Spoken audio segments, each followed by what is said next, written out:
Υπενάφρον εν την καρδία αυτού ουκ έστι Θεός.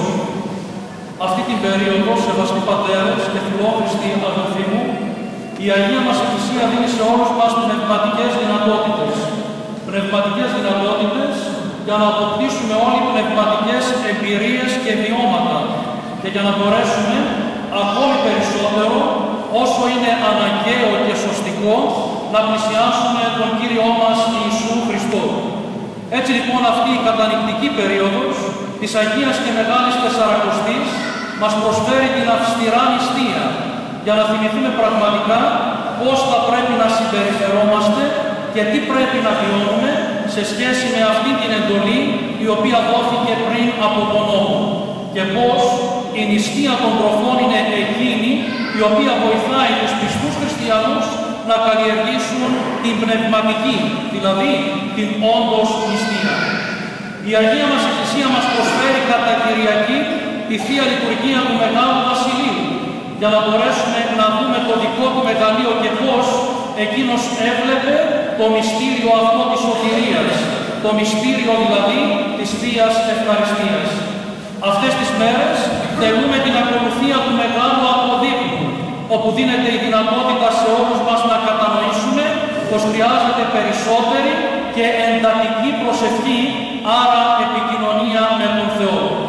Τούτες τις μέρες και πάλι δίνεται η δυνατότητα να έχουμε κάθε Παρασκευή την ακολουθία των χαιρετισμών, όπου είναι μια πνευματική όαση για να ξεκουραστούμε πρώτα πνευματικά και εν συνεχεία και ειδικά το Σάββατο και την Κυριακή όσο έχει να κάνει με το λάδι, να πάρουμε δηλαδή πνευματική δύναμη, να πάρουμε χάρη από την Παναγία μας και να μπορέσουμε να συνεχίσουμε εντονότερα τον πνευματικό μας αγώνα.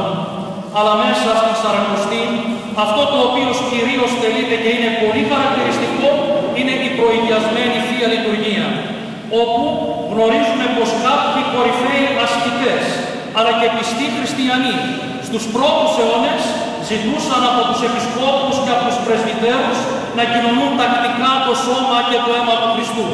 Και επειδή απαγορευόταν η τέλεση στις καθημερινές ημέρες της Αγίας και Μεγάλης Τεσσαρακοστής της τελείας Θείας Λειτουργίας, αμέσως φωτισμένοι και καθοδηγημένοι από το Πανάγιο Πνεύμα, οι πατέρες μας καθιέρωσαν αυτή την προηγιασμένη Θεία Λειτουργία για να δίνεται η δυνατότητα και στα δικά μας χρόνια και στην δική μας εποχή να κοινωνούμε το σώμα και το αίμα του Χριστού τακτικότερα.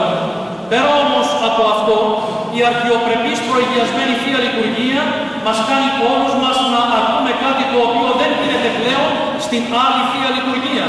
Να ακούμε δηλαδή αναγνώσματα από την Παλαιά Διαθήκη και έτσι να κατανοούμε πόσο αληθινός και πόσο σωστικός είναι ο λόγος και της Παλαιάς Διαθήκης. Άλλωστε η Ορθοδοξία μας είναι και η Παλαιά και η Καινή Διαθήκη, αλλά και η παράδοση των 7 Οικουμενικών Συνόδων. Έτσι λοιπόν σήμερα, στην εσπερινή μας προηγιασμένη Θεία Λειτουργία, εδώ στον περικαλή ναό της Αγίας Άνης, ακούσαμε στον δεύτερο στίχο του δευτέρου προκειμένου, ακούσαμε να λέει ο προφήτης και βασιλέας Δαβίδ. Είπε άφρον εν την καρδία αυτού που έστι Θεός. Κανείς δειλιά μπροστά σε αυτά τα λόγια. Κανείς τρέμει μπροστά σε αυτά τα λόγια. Και όλοι μας νομίζω θα σπεύσουμε και θα πούμε πως δεν είναι δυνατόν εμείς ποτέ να το πούμε αυτό. Εμείς δεν είμαστε άφρονες και πολύ περισσότερο θα προχωρήσουμε και θα πούμε πως εμείς είμαστε πιστοί, ορθόδοξοι χριστιανοί. Αν όμως το εξετάσουμε περισσότερο, αγαπητοί μου αδελφοί, θα δούμε πως αν όχι απόλυτα και εμείς έχουμε κάποια στοιχεία από αυτόν τον λόγο. Γιατί αν κανείς εμβαθύνει, αν κανείς δηλαδή διαβάσει τι λέει στον συγκεκριμένο ολόκληρο ψαλμό ο προφήτης και βασιλέας Δαβίδ, θα δει πως λέει πως εκείνος ο άνθρωπος ο οποίος είναι ασύνετος είναι αυτός ο οποίος μιλάει για την ανυπαρξία του Θεού. Και όχι μόνο αυτό, αλλά είναι εκείνος ο οποίος στηρίζεται στα πλούτη. Και όχι μόνο αυτό, αλλά είναι εκείνος ο οποίος στηρίζεται στον εαυτό του. Και αυτά βέβαια ο προφήτης μας προτρέπει λέγοντάς τα πως πρέπει εμείς να τα αποφεύγουμε και να σκεφτόμαστε τελείως διαφορετικά. Για να το κατορθώσουμε όμως, θα πρέπει εμείς να κρατήσουμε την πρώτη λέξη. Να κρατήσουμε δηλαδή το είπε. Όχι τι είπε ο Άφρον, όχι τι είπε το ασύνετο αυτό πρόσωπο της Παλαιάς Διαθήκης, αλλά τι είπε ο Κύριος. Προσέχουμε πραγματικά τι είπε ο Κύριος. Επί παραδείγματι είπε ο Κύριος, ταύτα εν τέλωνε ημίν ή να αγαπάτε αλήθους. Εγώ λέει σας λέω να αγαπάτε ο ένας τον άλλον. Αγαπάμε ο ένας τον άλλον. Αγαπάμε τους άλλους όπως αγαπάμε τον εαυτό μας σύμφωνα με την εντολή του Κυρίου μας. Ή αγαπάμε με έναν τρόπο διαφορετικό ή μάλλον καλύτερα δεν αγαπάμε. Είπε ο Κύριος, τούτο ποιείται εις την εμήν ανάμνηση, αναφερόμενος στο σωστικό μυστήριο της Θείας Ευχαριστίας. Ποια είναι η σχέση των ανθρώπων σήμερα με το μυστήριο της Θείας Ευχαριστίας? Όσοι προσέρχονται τακτικότατα για να κατανοήσουν και για ποιον λόγο η Αγία μας Εκκλησία καθιέρωσε την προηγιασμένη Θεία Λειτουργία και κοινωνούν των αχράντων μυστηρίων, και πολλές φορές μερικοί, χωρίς καν την σχετική προετοιμασία και χωρίς την ευλογία του πνευματικού τους, προσέρχονται μόνοι τους, σέρνοντας μαζί και τον εγωισμό τους, και έτσι αυτό είναι εις χρήμα και εις κατάκριμα. Είπε ο Κύριος, εγώ είμαι η οδός και η αλήθεια και η ζωή. Το είπε ο Χριστός μας. Μας είπε πως εγώ είμαι ο δρόμος. Πόσοι από εμάς, αγαπητοί μου αδελφοί, θέλουμε να ακολουθούμε αυτόν τον δρόμο του Χριστού, και πόσοι γύρω μας ακολουθούν άλλους δρόμους, οι οποίοι καμία σχέση δεν έχουν με τον Χριστό, με την Εκκλησία και με την σωτηρία μας.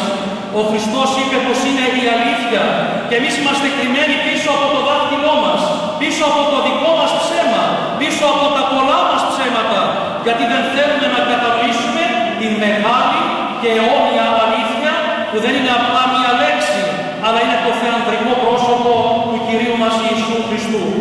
Ο ίδιος το είπε πως εγώ είμαι η ζωή.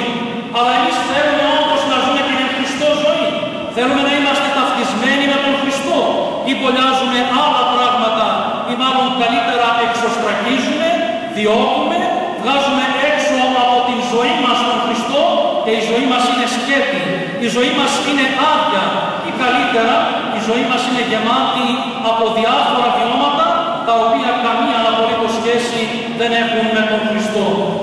Είπε λοιπόν ο Κύριος, και ξέρετε, επειδή και εκείνος ο Άφρον, αλλά και ο Άφρον πλούσιος της Καινής Διαθήκης, δεν κοίταξαν ποτέ τι είπε ο Κύριος, τι είπε ο Θεός, για τον λόγο αυτό κατάντησαν πραγματικά να διακηρύττουν αυτό. Όπως το ακούμε στην Καινή Διαθήκη, διηγούμενος ο Κύριος αυτή την παραβολή να μας λέει πως ήταν ένας πλούσιος, ο οποίος είχε τόσους πολλούς καρπούς, που έλεγε δεν χωράν φέτος οι καρποί μου στις αποθήκες μου, τι να κάνω, θα τις γκρεμίσω και θα φτιάξω μεγαλύτερες. Και όταν λοιπόν έκανε αυτό το τάχα σπουδαίο και μεγάλο κατόρθωμα, τι είπε? Ψυχή, έχεις πολλά αγαθά, κείμενα εισέχει πολλά, αναπαύω, φάγε, πίε, εφραίνου. Και τότε όμως ακούστηκε μια άλλη φωνή. Αυτή τη νύχτα λέει θα έρθουν και θα σου ζητήσουν την ψυχή σου. Αυτά τα οποία ετοίμασες τώρα για ποιον είναι, ποιος θα τα χρησιμοποιήσει, ποιος θα τα χαρεί, ποιος θα τα αξιοποιήσει, και βλέπετε ποια είναι η κατάντια και αυτού του άφρονους πλουσίου της συγκεκριμένης παραβολής. Αγαπητοί μου αδελφοί, είπαμε στην αρχή πως δεν θα πρέπει να πούμε πως εμείς αυτά τα λόγια ποτέ μα ποτέ δεν τα λέμε. Γιατί ξέρετε, είμαστε και λίγο πονηροί. Ενίοτε είμαστε και πολύ πονηροί. Και ποτέ δεν λέμε λόγια παραπονήσια ή λόγια επιπόλαια ή λόγια που θα κάνουν τους άλλους γύρω μας να μας κακοχαρακτηρίσουν. Αλλά αυτό αποδεικνύεται από τις ενέργειές μας, αποδεικνύεται από τα έργα μας, αποδεικνύεται από τις πράξεις μας, πως εμείς δεν υπολογίζουμε στον Θεό, δεν έχουμε φόβο Θεού και είμαστε τότε όντως άφρονες. Αλλά μέσα στην Εκκλησία καλούμαστε, αγαπητοί μου αδελφοί, να μην είμαστε άφρονες, να είμαστε εχέφρονες. Και όχι απλά εχέφρονες, αλλά να μπορούμε να είμαστε σόφρονες, να έχουμε δηλαδή στην καρδιά μας σοφροσύνη. Σε πολλές περιπτώσεις, ο Μέγας των Εθνών Απόστολος Παύλος μας προτρέπει και μας λέει πως πρέπει να έχουμε αυτή την σοφροσύνη. Γιατί ιδάλλως ο άνθρωπος όχι απλά είναι ασύνετος, όχι με λόγια είτε πολύ επικίνδυνα, πιο επικίνδυνα με τα έργα του, αλλά τελικά ο κάθε ένας μπορεί να βαδίζει έναν δρόμο ενάντια για αυτόν τον ίδιο τον εαυτό. Κάποτε ένας τεχνίτης εργαζόταν στον τρούλο ενός μεγαλοπρεπούς ναού. Και εκεί λοιπόν, επειδή ήταν απόγευμα, είχε πολλά προβλήματα, οδηγήθηκε στην απόγνωση και σκέφτηκε και είπε: δεν χρειάζεται πλέον να ζω, θα πρέπει να δώσω ένα τέρμα στην ζωή μου. Και τότε τι έκανε?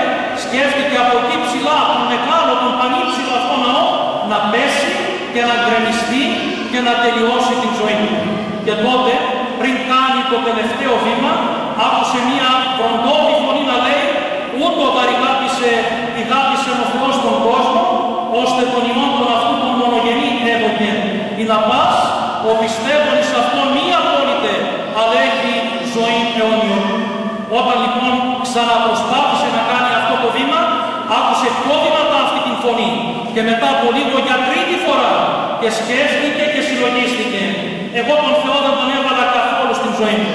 Σκέφτηκα όχι σαν άνθρωπος εχέφρον, σαν άνθρωπος λογικός, αλλά σαν άνθρωπος παράφρον. Αυτή η φωνή που ακούμπησε μέσα στην καρδιά μου. Σκέφτηκε για αρκετή ώρα. Δεν κατέβηκε αμέσως, αλλά όταν μετά από ώρες κατέβηκε, μέσα στο ναό δεν βρήκε κανέναν απολύτως και ξανασυλλογίστηκε. Ο Θεός επέτρεψε να ακούσω αυτά τα λόγια γιατί? Για να μην πέσω, για να μην αυτοκτονήσω. Γιατί αυτός, ο οποίος έχει τόση αγάπη, τόση καλοσύνη, τόση αγαθότητα, θέλει να σώσει και εμένα τον ελάχιστο και θα μπορέσει ο Θεός να δώσει δρόμο για να μπορέσω και εγώ να πορευτώ. Μετά από λίγες μέρες συναντήθηκε με τον ιερέα, ο οποίος ήταν υπεύθυνος σε αυτό το έργο της ανοικοδομήσεως αυτού του ναού. Και του είπε ο ιερέας: δοκίμαζα την ακουστική της Εκκλησίας.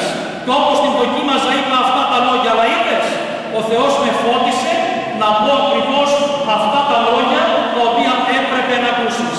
Να πω αυτά τα λόγια τα οποία είχε ανάγκη η ψυχή σου και τελικά να σωθείς. Γι' αυτό, αγαπητοί μου αδελφοί, θα πρέπει εμείς να προσπαθούμε να έχουμε ανοιχτά, ορθά ανοιχτά τα πνευματικά μας αυτιά, για να ακούμε τι είπε ο Κύριος, για να μην καταλήξουμε να λέμε με λόγια και με έργα αυτά τα οποία είπαν οι άφρονες και της Παλαιάς αλλά και της Καινής Διαθήκης. Και ένα τελευταίο, μέσα στην Εκκλησία είναι δεδομένο πως όλοι μας δεν πρέπει να είμαστε άφρονες, δεν πρέπει να είμαστε παράφρονες, αλλά πρέπει, όπως είπαμε, να είμαστε εχέφρονες, να είμαστε λογικοί, γιατί και αυτό είναι δώρημα του Θεού, αλλά και να προσπαθούμε να είμαστε σόφρονες. Και κάτι σημαντικότερο, μέσα στην Εκκλησία, με την Αγία και Μυστηριακή ζωή, όταν ακούμε τι μας λέγει ο Χριστός, καταλήγουμε να είμαστε θεόφρονες, δηλαδή να φρονούμε τα του Θεού, να σκεφτόμαστε τα του Θεού.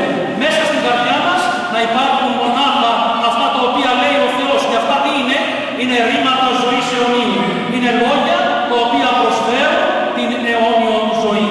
Μακάρι λοιπόν έτσι να πορευόμαστε και στο υπόλοιπο της Αγίας και Μεγάλης Τεσσαρακοστής, μακριά